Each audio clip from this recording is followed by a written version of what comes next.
If you've been told potatoes are the enemy, I want to challenge that as a clinical nutritionist and as a chef, because a potato can actually be healthy or harmful depending on the type you choose, the way you cook it, and what you pair it with. And most people only know it one way because it spikes your glucose, then it crashes you, it leaves you hungrier an hour after you've eaten it, making stubborn waste weight even harder to shift. Now, it can also drive inflammation and feed the wrong gut bacteria. So no wonder most people think potatoes just can't be healthy. But here's the secret, and the research backs this up. It isn't really that the potato is the problem. So with the right knowledge, you can turn a humble potato from a high GI digestive disaster into one of the cheapest prebiotic foods in your kitchen. One that can feed your good gut bacteria, help lower inflammation, and keep that energy steady. And I see this play out every week with the patients I work with, because I have done the research for both the ancient methods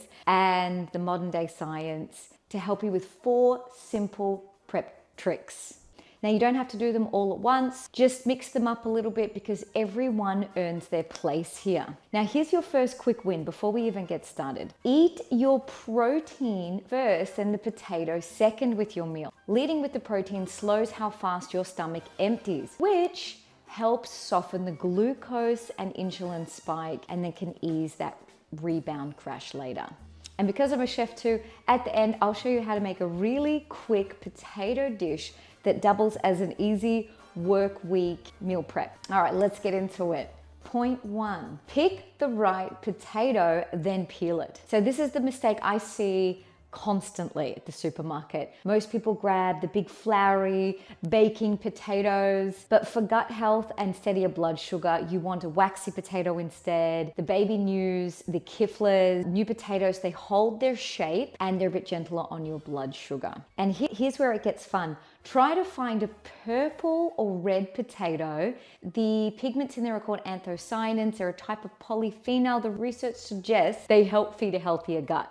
And even a mix of the two really works. Now, here's a quick safety tip. Never eat a potato that has gone green or is sprouted, heavily sprouted, because that green tinge is a signal to you that the potato has built up a natural defense called glucoalkaloids, and that's the plant's built-in pest control. So it's a little bit bitter, it's mildly toxic, and it's part of the same family that come from the nightshades, so the capsicum, the tomatoes, and the eggplants. People with sensitive digestive systems can really react to this, so I do recommend peeling those foods as well and de-seeding them. Traditional cultures have been doing that for a long time to reduce these compounds that trigger digestive issues like the nausea, the cramping, and general gut upset. So now I hear you, isn't the peel where all the fiber lives? Yes, the skin does have a lot of the fiber and some of the polyphenols. And for years, I was firmly in the keep the peel on camp,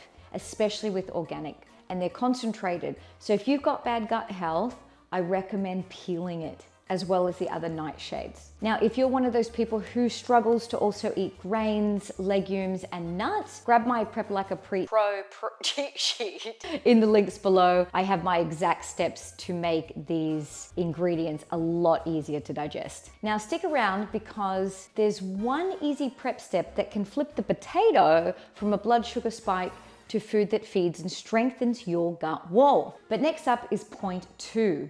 Cook potatoes in water, not in oil. It's because the way that you cook the potato changes everything. The worst thing you can do is deep fry it, because when that oil hits the high heat, it oxidizes and it turns the whole food into something highly inflammatory.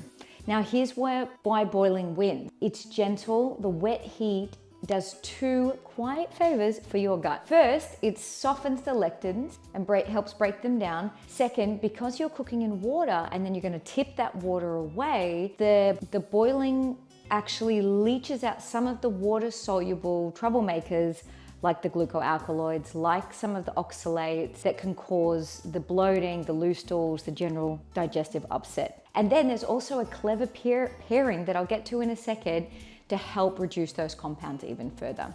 But with Frying and dry heat like baking, it can do the opposite. It can concentrate everything and create inflammatory compounds like acrylamide. Now, this is where it gets serious because, stay with me, large population studies show that eating fries, which I personally love just a few times a week, tracks a meaningfully higher risk for type 2 diabetes. But the plain potato, boiled or mashed, does not carry the same risk. So you've got the same vegetable, totally different outcomes. So you're gonna boil your potatoes, drain them, make sure they're peeled, and don't use that water again. And then you've rinsed away a lot of the hardest parts of the potato to digest. Now, next up is this one trick to turn the humble potato into a prebiotic food. But quickly, let me know in the comments, what is your favorite potato dish? Now, this is where the plain potato quietly turns into something that actively works for your gut, and it costs you almost nothing. Just a little planning. After you cook the potato, you're gonna cool it, ideally overnight. Some of the starch reorganizes into a more resistant starch. That process is called retrogradation. Think of it, resistant starch as the slow release fuel for your good gut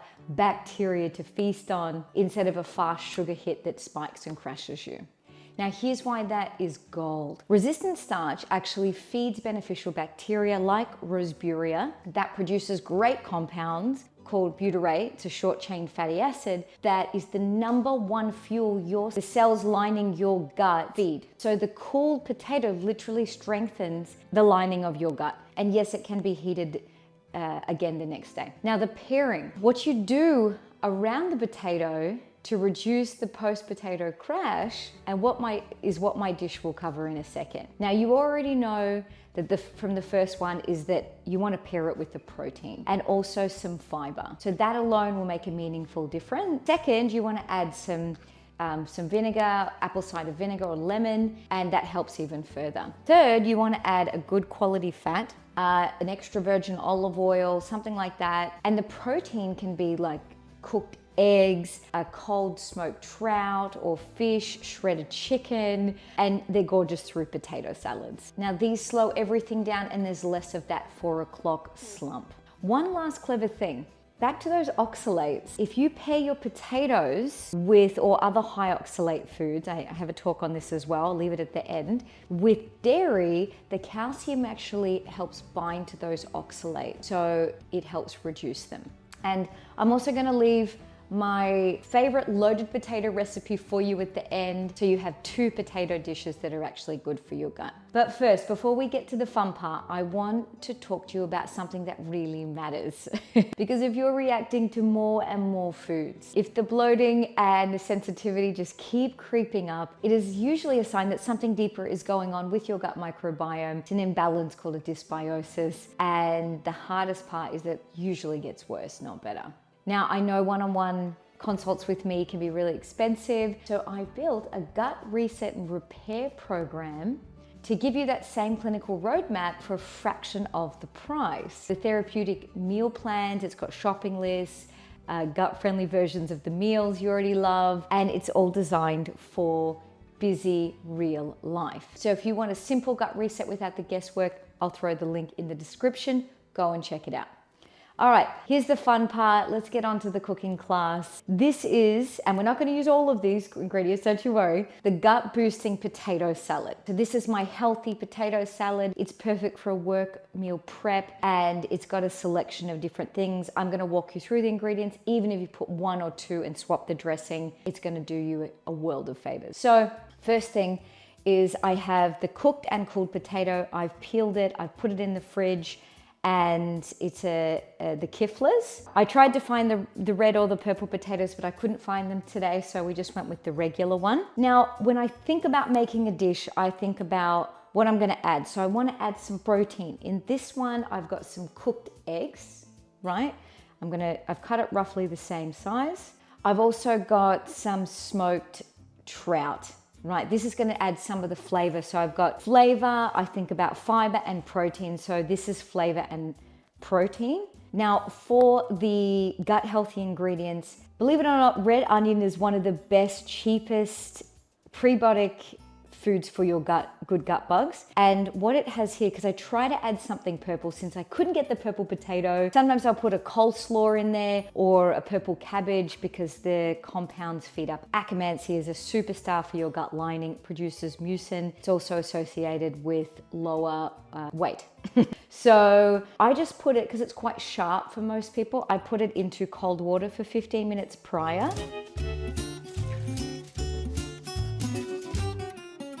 Then I'll add that. Something more on the flavor side is capers. They have quercetin in them, and that's sort of like a strong anti-inflammatory. It also has a beautiful flavor in that. Now for my fiber, I'm gonna add, like I said, sometimes I add coleslaw if I've got it. Today I'm gonna add some frozen green peas, nice, cheap, cheerful. They look great. They feed up bifidobacteria. I think I'm gonna need a bigger bowl. That's all right. Also for the fiber count, I've got celery. That adds a nice little crunch. It's pretty cheap. Now, I'm gonna add color. So when I look at a dish, I want it to be colorful. And one of the main things is I've got some red component here. Now, I mentioned before about the nightshade. So this is a capsicum or a bell pepper for the Americans. And I actually, because I'm here about gut health, I've just lightly peeled it, if you can see this. I didn't try to get all of it off. They do that with tomatoes as well in Turkey. So it helps to, I mean, you look at it, this is almost like, it's kind of like a plastic. So it's really difficult for anyone to break down. But if you have compromised gut health, essential. Now, I love a herb. Parsley is great for the vitamin C to help the iron, but it also has, so full. It's helping with an anti-bloat. So if you're someone that does bloat easily, then parsley in there is really gonna help. Now, I'm gonna move on to, I didn't think about that at the time. Now, I'd like to go on to the actual sauce, because this is the game changer, all right? I want a healthy fat. Now, mayo is one of the worst things you can eat. Unfortunately, it is delicious, but I won't go into why, but don't eat mayo if you can help it. A little dash if you want to add just, a little flavor more so. I've got another mayo type thing. I don't usually pitch many ingredients, but this one here, the bone broth sauce, it's a great ingredient. I just need a little bit just to give it that mayo-like flavor, but you don't have to add this. You could use, say, fermented dairy. This is gonna help with the oxalates, but it's also got that lactobacillus. It helps with microbial diversity within the gut. So today I'm actually going to use a creme fraiche. Creme fraiche is a fermented dairy from France. I love the French. I always trust their ingredients. They know what they're doing. They really care about the quality of their food. And so I'm going to use this creme fraiche. It will set you back a little bit, but honestly, like the ingredients in that are so cheap that I don't mind spending a little bit more. So this doesn't have the acidity that sour cream, because I know people would normally use sour cream. It doesn't have the acidity of sour cream, so I'm going to add some lemon. And actually what I might do, just a little bit of flavor as I mentioned, I'm going to add the zest, because I'm already using up the lemon. The zest is really beautifully fragrant. There's something about it that is, because it's just right there, fresh as you're, like right now, it smells like sunshine in summer and it's the middle of winter here. So it's kind of like a nice feel-good moment. Now I'm gonna add some of the lemon there. As I mentioned before, it helps reduce the blood sugar spike. It also adds a freshness and it cuts through the dairy. The reason I like this as well is because the bone broth, they have the glutamine and the collagen, which is great for the gut, okay? If you can't tolerate dairy, this isn't a dairy food. I don't believe there's any dairy in that. No, it's extra virgin olive oil based, which is another ingredient you can add if you want, because these have got the polyphenols. So that's gonna help with more of the gut diversity. And you could also use, I have a tahini lemon dressing that I make a lot, and I make with a potato salad if I have dairy-free guests. That's in that gut reset that I use, because it's such a fabulous dressing. So I put a spoon of Dijon. I love Dijon. Actually, a lot of people don't know this, but mustard is a fermented food. It's amazing. Not all mustards are created equal though. So the other thing I'll add is a salt. Now I mix up my sea salt to iodized salt. I've got heaps of talks on why iodine is good for the thyroid. With those potatoes, I cook them in cold water with a lot of salt. So I buy a bag of salt, I put almost half a handful in a big pot. You want it to taste a bit like the ocean. That's kind of the secret to getting really good potato salad. You could add a splash of this if you wanted to. Yeah, I'll have to get a different bowl because it's not going to be able to be mixed in that. I didn't realize how much ingredients it was. And if this helped you see potatoes in a whole new way, give me a like, drop a comment. I love reading them. That one click helps me show up every single week for you guys. And before you forget, I'll put the 2 videos I mentioned here. Go and watch one. And until next time, love your guts.